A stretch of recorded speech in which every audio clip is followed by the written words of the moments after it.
Alors, on va continuer notre étude de l'évangile de Matthieu et puis des autres évangiles en même temps parce que j'ai décidé finalement d'harmoniser, il y a une répétition entre les évangiles. Alors, plutôt que d'y aller avec Matthieu, Marc, Luc, Jean, on va les combiner ensemble.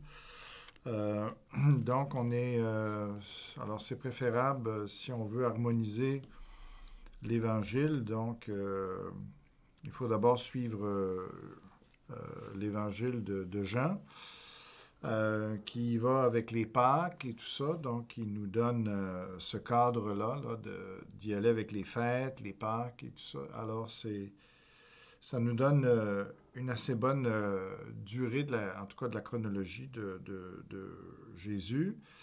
Par rapport aux trois évangiles synoptiques, Matthieu, Marc, Luc, eh bien, celui sur lequel il faut s'appuyer pour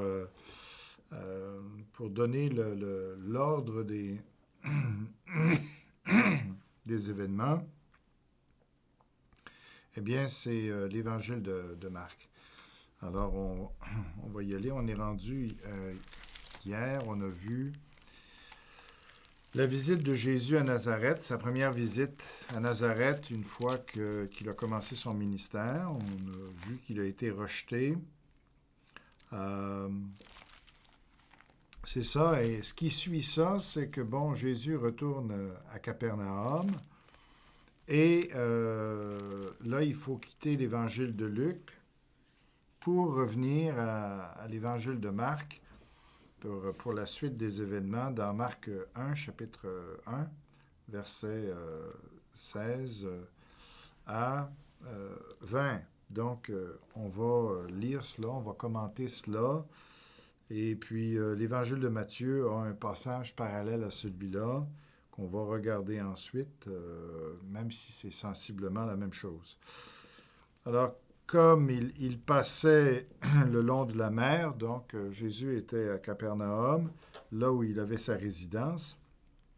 Et ce matin-là, probablement, puisque les pêcheurs pêchaient plutôt la nuit et puis réparaient leurs filets et tout ça le jour, en tout cas préparaient leur pêche pour la nuit suivante durant le jour. Alors, Jésus ici probablement de bonne heure le matin, euh, avec une intention certainement de recruter ses apôtres, s'est promené le long de la plage. Alors c'est ce qu'on lit ici, comme il passait le long de la mer de Galilée. Il vit Simon et André. Alors Simon, c'est l'apôtre Pierre, et André, bon, son frère, qui jetaient un filet dans la mer car ils étaient pêcheurs. Alors, à la fin de la nuit, en tout cas à l'aube, ils n'avaient pas tout à fait encore fini de pêcher. Peut-être que la pêche n'avait pas été si bonne que ça, finalement. Alors, ils continuent à pêcher, ou peut-être qu'elle était très bonne et puis justement, ils voulaient en profiter. Euh, alors, après, Jésus leur dit, suivez-moi, je vous ferai pêcheurs d'hommes. Donc, du rivage, Jésus les appelle, mais il ne faut pas s'imaginer que c'est le premier contact que Jésus a avec eux, parce qu'autrement, ça nous semble un peu étrange que comme ça, un homme sur le bord de la plage les appelle comme ça, et puis tout de suite, aussitôt, ils laissèrent leur filet et le suivirent. Donc, on voit que si c'est une première rencontre, ça ne fait pas beaucoup de sens. Mais on se rappellera, avec l'évangile de Jean, chapitre 1, qu'ils avaient déjà été rencontrés par Jésus. Ils avaient commencé à voir les miracles que Jésus faisait à Jérusalem. Et ensuite de ça, ils avaient commencé à baptiser des gens au Jourdain, tant que Jean-Baptiste était en action.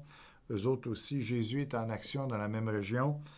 Et les disciples étaient en train de baptiser les gens qui voulaient suivre Jésus.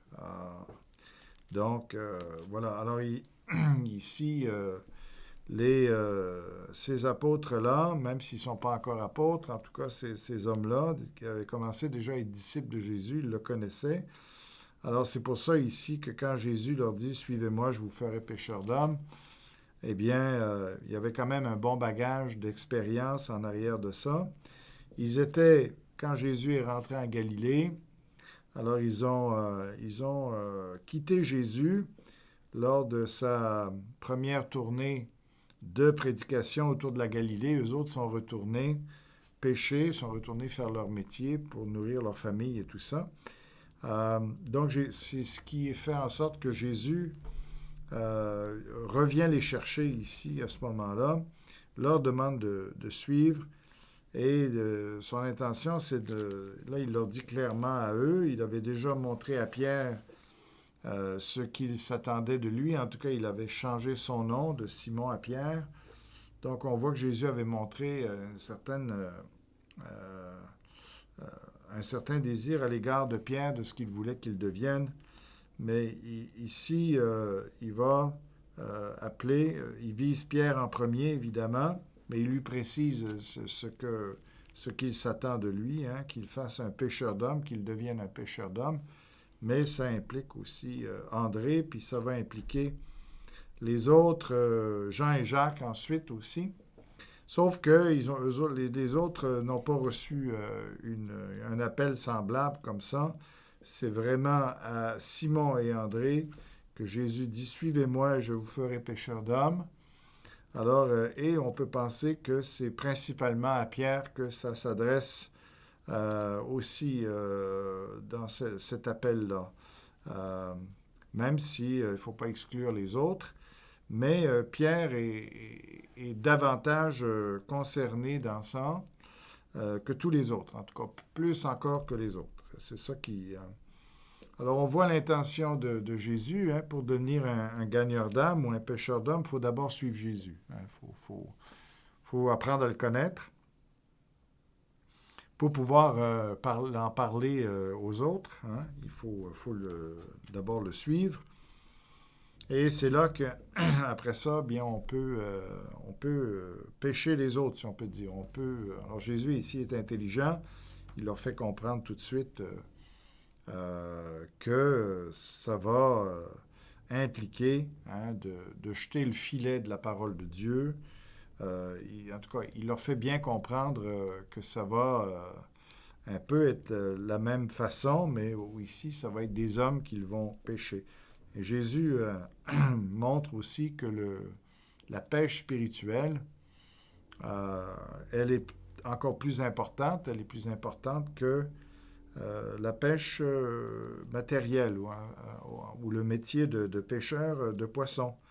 Donc, pour Jésus, la priorité, c'est son royaume, c'est les intérêts du Père, c'est que les gens soient sauvés.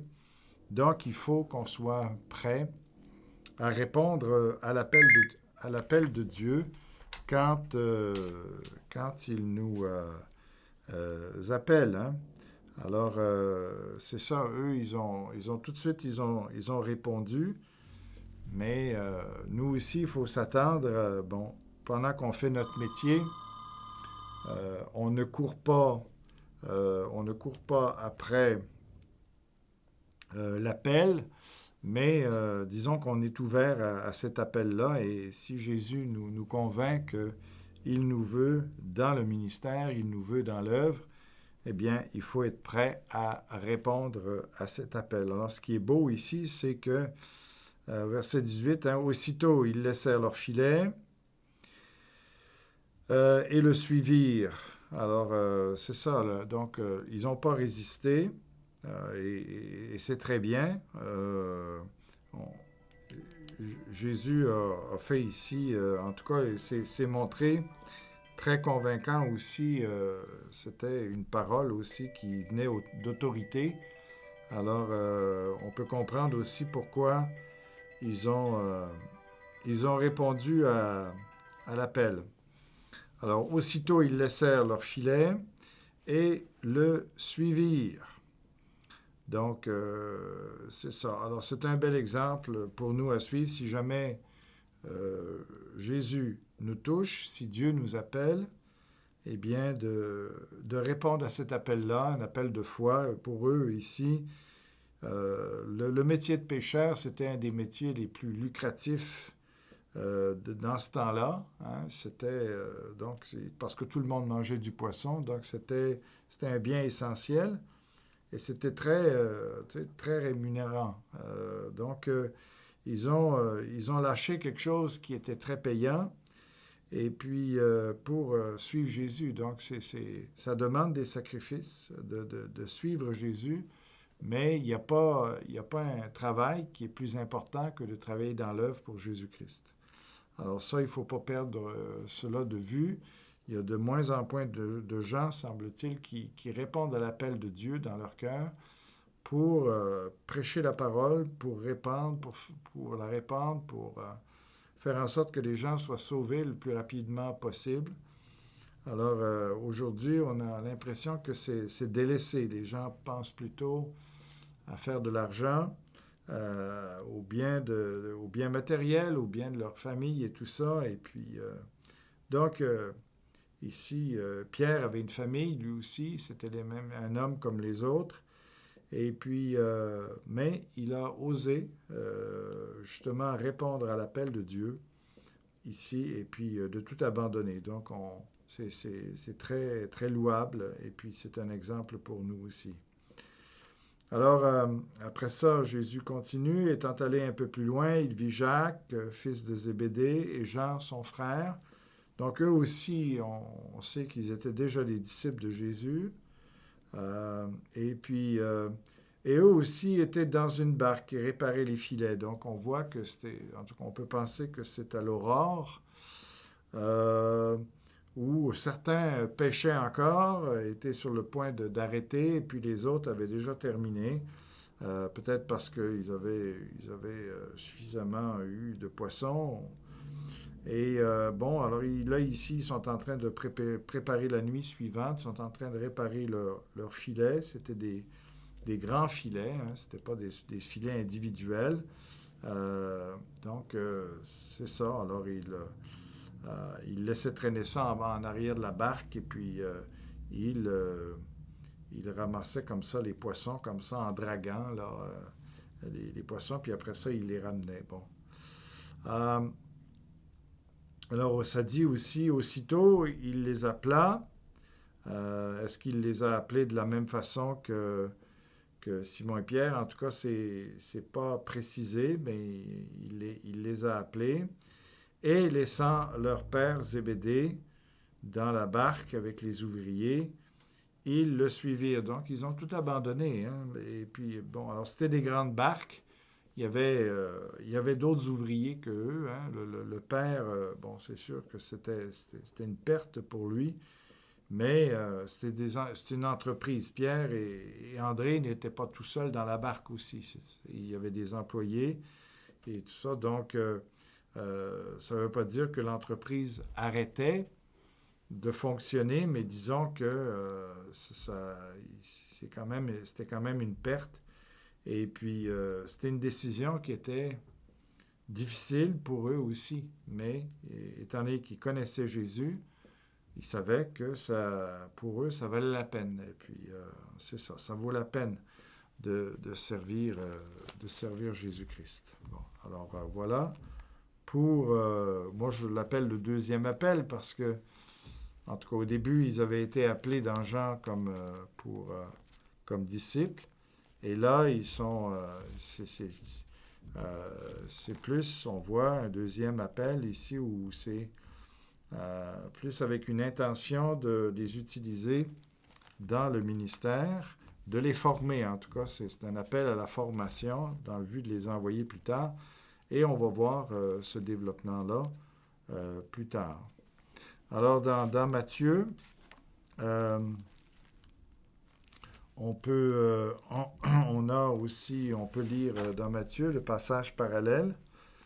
Comme il marchait, dans chapitre 4, verset 18, comme il marchait le long de la mer de Galilée, il vit deux frères, Simon appelé Pierre. Donc là, il fait le lien avec l'évangile de Jean, où Jésus avait déjà changé le nom de Simon à Pierre, avec une intention, évidemment, de communiquer qu'il allait une pierre de fondation pour son Église.